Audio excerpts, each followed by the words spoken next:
All right, folks, good afternoon, and welcome to the Canadian Civil Liberties Association press conference. Today, we'll be offering a reaction to the latest decision on the Emergencies Act proceedings that have come out of the federal court. Bon après-midi tout le monde, ici Alexandre pour l'Association canadienne des libertés civiles. Merci de vous être joint à nous cet après-midi pour la réaction de l'association concernant la récente décision de la Cour d'appel fédérale sur la loi sur les mesures d'urgence. Nous avons parmi nous aujourd'hui Monsieur Howard Sapers, directeur général de l'Association canadienne des libertés civiles, Madame Ewa Krajewska, avocate pour l'association avec Heenan Hutchison Robitaille LLP, ainsi que Anaïs Bussières McNicoll, avocate et directrice du programme des libertés fondamentales de l'Association canadienne des libertés civiles. So just quickly in English, that's Howard Sapers, Executive Director of the Canadian Association, the Canadian Civil Liberties Association, excuse me, Ewa Krajewska, lawyer for the CCLA at Heenan Hutchison Robitaille LLP, and Anaïs Bussières McNicoll, lawyer and director of the Fundamental Freedoms Program for the Canadian Civil Liberties Association. So without further ado, I will pass it over to Howard for some opening remarks, and then we will have a Q&A period with members of the media once that is completed. And I'll just ask folks to put their hands up in the chat or send me a little nudge, and we'll get to those questions in speaking order. Howard, the floor is yours. Thank you very much, Alex, and good afternoon, everyone. I am Howard Sapers, the Executive Director of the Canadian Civil Liberties Association, and I thank you all for joining us this afternoon. Today, the Federal Court of Appeal handed down a massive and historic victory for the rule of law and for the rights and freedoms of all Canadians. While the extraordinary powers granted to the federal government through the Emergencies Act may be necessary in some extreme circumstances, they also can threaten the rule of law and our democracy. Robust and responsible democracy requires checks and balances to protect us all from government overreach. Now, the courts are responsible for ensuring that the government doesn't use any of its powers arbitrarily, and the CCLA's mandate includes making sure that these important issues are subjected to judicial scrutiny. Recording in progress. On February 14th, 2022, the federal government invoked the never-before-used Emergencies Act in the context of a massive blockade in the parliamentary precinct of Ottawa and a number of other border blockades that were being dealt with elsewhere by local police. CCLA's judicial review challenging the federal government's use of the Emergencies Act was not an endorsement of the so-called Freedom Convoy. The CCLA condemned the reported acts of violence, the racism, and the homophobia, and agreed that given the protracted timelines and the extent of the disruption caused, the police needed to dismantle these blockades. However, the CCLA maintains that there was no public order emergency as contemplated under the Act, and certainly not one that extended across the entirety of the country.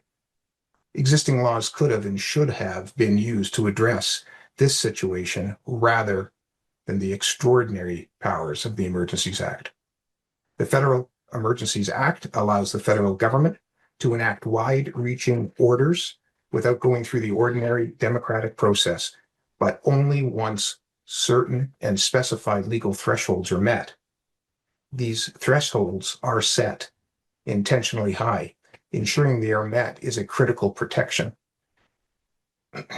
for the democratic process, for the rule of law, and for civil liberties of individuals that may be impacted by these emergency orders. The Federal Court of Appeal today confirmed that the federal government did not meet these thresholds when it used the Emergencies Act in February of 2022. The appeal also confirmed that some of the emergency orders and regulations adopted by the government, such as criminalizing attendance at any protest in Canada that may lead to a breach of the peace, and freezing the assets of any person designated by the government, were unconstitutional. Now, we are living in unprecedented times around the world, and here in Canada, we are witnessing a broad and deeply troubling trend of governments undermining the rule of law and weakening the checks and balances that are there to protect us. CCLA's mission to promote and protect civil liberties as Canada's national watchdog for democratic principles is more important now than ever. And we will continue to work with and for people across this country. Should this case go to the Supreme Court of Canada, we will too. We will continue our work in defense of constitutional rights and our fight for justice, privacy, equality, and fundamental freedom. Without equality, no one's rights are safe. Without expressive and protest rights, we cannot stand up for ourselves or for others. Without the right of conscious religion and liberty, we cannot be who we are, make our own choices, and demand changes when necessary. And without effective checks and balances, all of our rights and freedoms are threatened. The work of public interest litigants, such as the CCLA, would not be possible without the invaluable contribution of pro bono counsel. We want to express our deepest gratitude to our extraordinary legal team. Ewa Krajewska, Brandon Chung, and Eric Arsenault from Heenan, Hutchison Robitaille for their outstanding work and their skill, the effort they put into this case. I'll hand it over to Ewa now to discuss the decision itself. Thank you. Thank you, Howard. And good afternoon, everybody. We are very pleased with the Federal Court of Appeals decision. Not only does it uphold what the federal court decided over a year ago, that the invocation of the Emergencies Act was not justified, but the Federal Court of Appeal uses very strong language in its decision around the importance of freedom of expression and the freedom to protest. I just want to go through some of the findings that the Federal Court of Appeal made.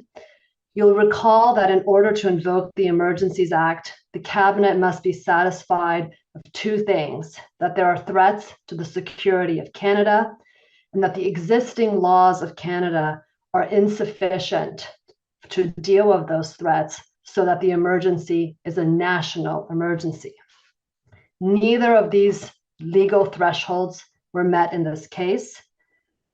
On the issue of threats to security of Canada, these threats to the security of Canada have to be threats of serious violence.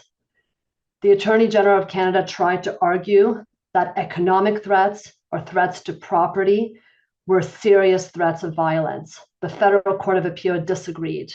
They have to be threats of bodily harm. And in doing so, the Federal Court of Appeal talked about how this definition, threats to security of Canada, was specifically included in the legislation to assuage the concerns that pure economic considerations, especially those of a speculative or tentative nature, would not prevail or could not prevail over democratic values and fundamental freedoms of assembly and expression. Threats to property are not sufficient to justify the invocation of the Emergencies Act, and the Federal Court of Appeal expressly rejects this on the basis that such a definition could stifle all kinds of protests and demonstration, including blockades. The court also found that this was not a national emergency, that the existing laws that were available to both Canada and the provinces could have dealt with the problems faced by the blockades and the convoy in Ottawa. The court also upheld the decision of the federal court that the measures that the government invoked in response to the emergency violated the charter, and specifically the right to freedom of expression and the right to be free of search and seizure. The court found that the measures, which essentially prohibited anyone from participating in an assembly that may lead to a breach of the peace, was unconstitutional, that this violated the freedom of expression. The court said, by criminalizing the entire protest, the regulations limited the right to expression of peaceful protesters who wanted to convey their disagreement with government policy, but who did not intend to participate in the blockades. The court also found that the government's measures to call upon financial institutions to provide private, confidential, and personal financial information of protesters to the RCMP and CSIS violated people's rights from unreasonable search. These violations were held not to be constitutional under Section 1. Again, we're very pleased with the results, not just the results, but the reasoning of the Federal Court of Appeal really goes to the heart of the rule of law and democratic values. It's a very good day for civil liberties in Canada. Bonjour à tous. La Cour d'appel fédérale a rendu aujourd'hui une décision qui est historique. C'est une victoire qui est majeure pour l'État de droit et les droits et libertés au Canada. La loi sur les mesures d'urgence, elle permet au gouvernement fédéral de gouverner par décret, sans passer par le processus démocratique ordinaire, mais uniquement si des exigences statutaires strictes sont remplies. La Cour d'appel fédérale, elle a confirmé aujourd'hui que le gouvernement fédéral ne rencontrait pas ces exigences statutaires lorsqu'il a invoqué la loi sur les mesures d'urgence en février 2022. À l'époque, le gouvernement fédéral a invoqué la loi sur les mesures d'urgence. À cette époque-là, elle n'avait jamais été utilisée auparavant. Et elle a été invoquée dans le contexte d'un barrage massif à Ottawa et d'un certain nombre de barrages frontaliers qui se déroulaient ailleurs au Canada et qui étaient pris en charge par la police. La contestation de la CLC, de l'invocation de la loi sur les mesures d'urgence par le gouvernement fédéral, elle ne constitue pas un soutien aux manifestations du convoi de la liberté. Nous avons condamné les actes de violence, de racisme et d'homophobie qui ont été signalés et on a convenu que compte tenu de la durée et de l'ampleur des perturbations, la police devait démanteler les barrages. Notre position, c'est qu'il n'y avait pas d'état d'urgence au sens de la loi sur les mesures d'urgence et c'est certainement pas une urgence qui s'étendait à l'ensemble du Canada. Donc, les lois existantes auraient pu et auraient dû être utilisées pour faire face à la situation plutôt que la loi sur les mesures d'urgence. Et la Cour d'appel fédérale nous a donné raison aujourd'hui en concluant que le gouvernement avait eu tort d'invoquer la loi sur les mesures d'urgence. La Cour d'appel fédérale a aussi rappelé que certaines mesures adoptées par le gouvernement étaient inconstitutionnelles, comme de criminaliser la participation à toute manifestation susceptible de porter atteinte à l'ordre public, ou encore de forcer les institutions bancaires à geler les avoirs de toute personne désignée par le gouvernement. Le jugement historique qui a été rendu aujourd'hui est bien entendu une grande victoire pour la CLC, mais c'est aussi une mise en garde importante pour les gouvernements actuels et futurs. Même en temps de crise, aucun gouvernement n'est au-dessus des lois. Merci beaucoup. Thank you. Merci, Anaïs. That concludes the remarks for this press conference. We're now going to open up the floor to members of the media. Would ask that you please put your hands up in the chat, and when the mic is opened up, please just give your name and media agency. Alors, s'il vous plaît, on va passer à la période de questions. Veuillez indiquer votre désir de poser une question juste en mettant ou en indiquant à lever de main votre intérêt et par ailleurs juste nommer votre agence médiatique une fois que le micro sera ouvert.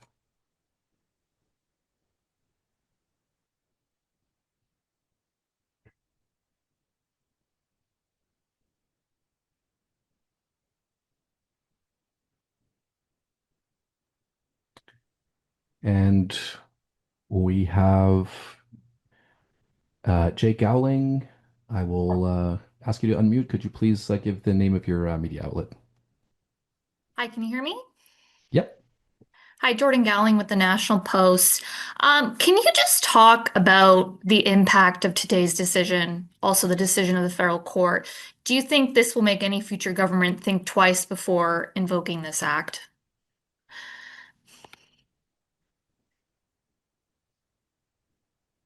Yeah, we'll pass that off to Howard. Sure, thanks.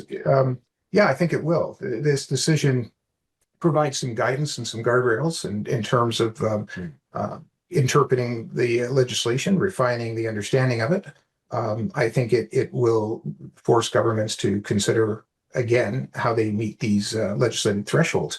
The act could still be used, and a government could still try to abuse it. But at least now there's some precedent decision.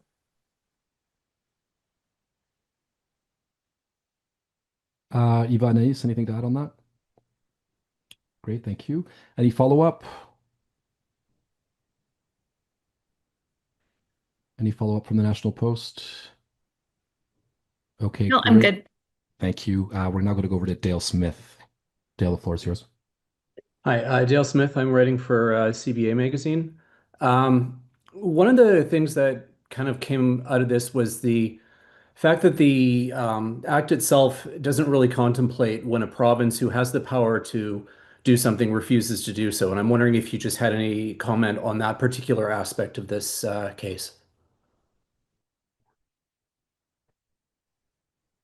Ewa, did you want to take a stab at that one? Sure. I mean, the FCA does talk about that in its decision, that obvious like that, and it sort of recognizes that there's a bit of a tension here, which is the act requires consultation with the provinces, and it recognizes that provinces should not kind of it doesn't require their consent though.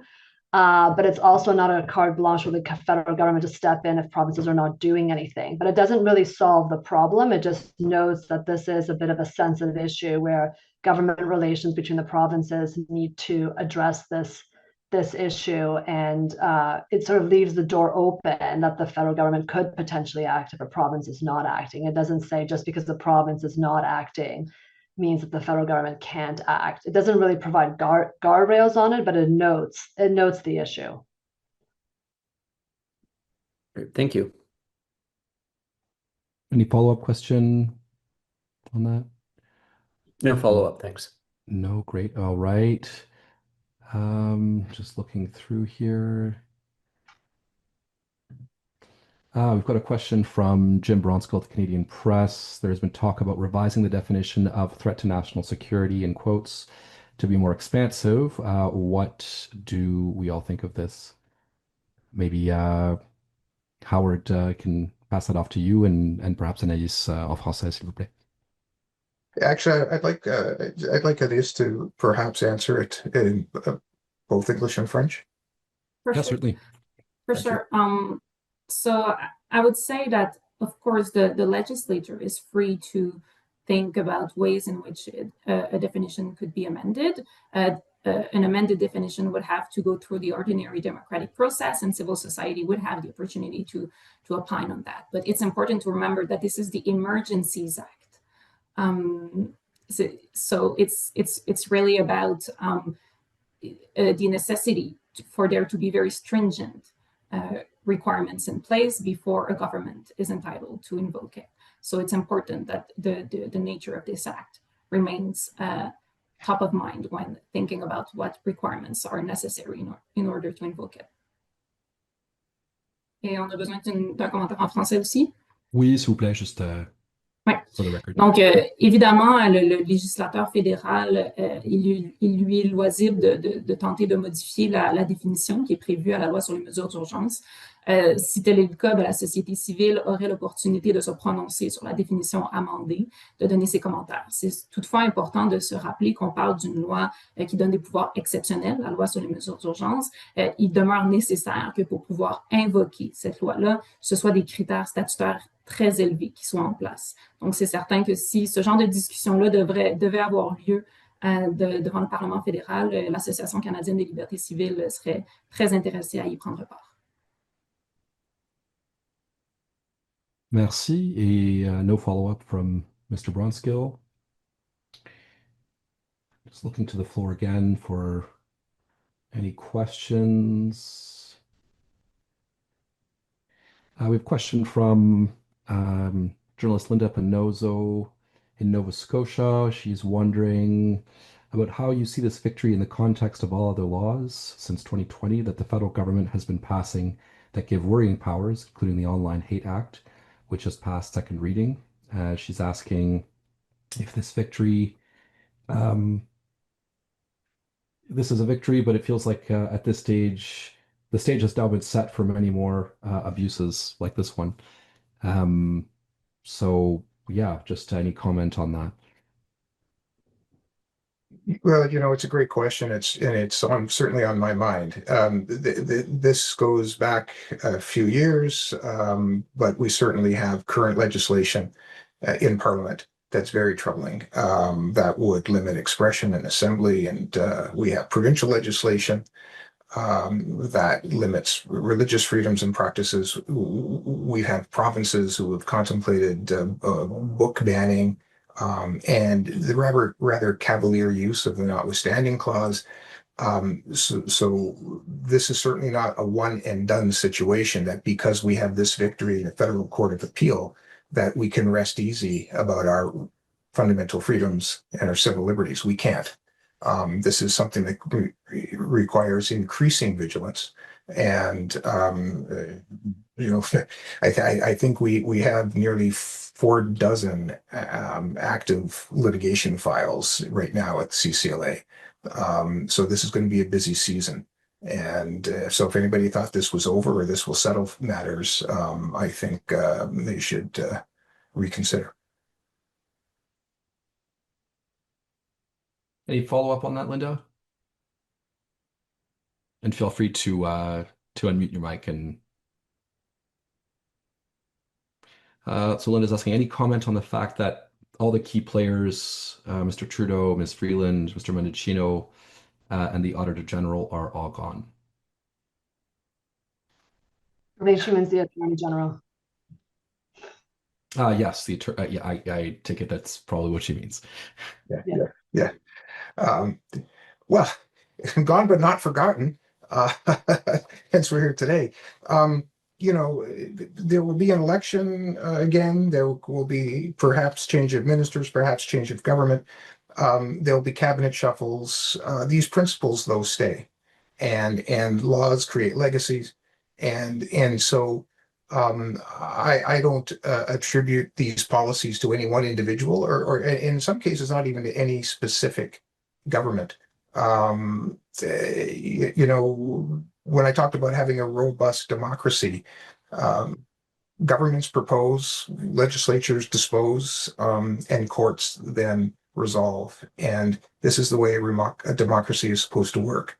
And when governments start coloring outside the lines, then these things have to be reviewed. And so the importance of an independent judiciary really just rises to preeminence. We are still a constitutional country. We are still a country based in the rule of law, and that won't change. And it doesn't matter who the Minister of Justice is or the Prime Minister is of the day. That those things are bedrock.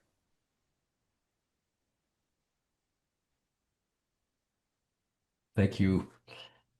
Just looking to the floor for any further questions.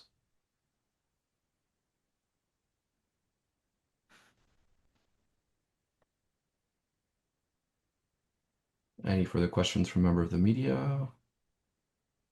All right, seeing as there are none, this will bring our press conference to a conclusion. Oh, we have one question from Radio-Canada. Réaction principale.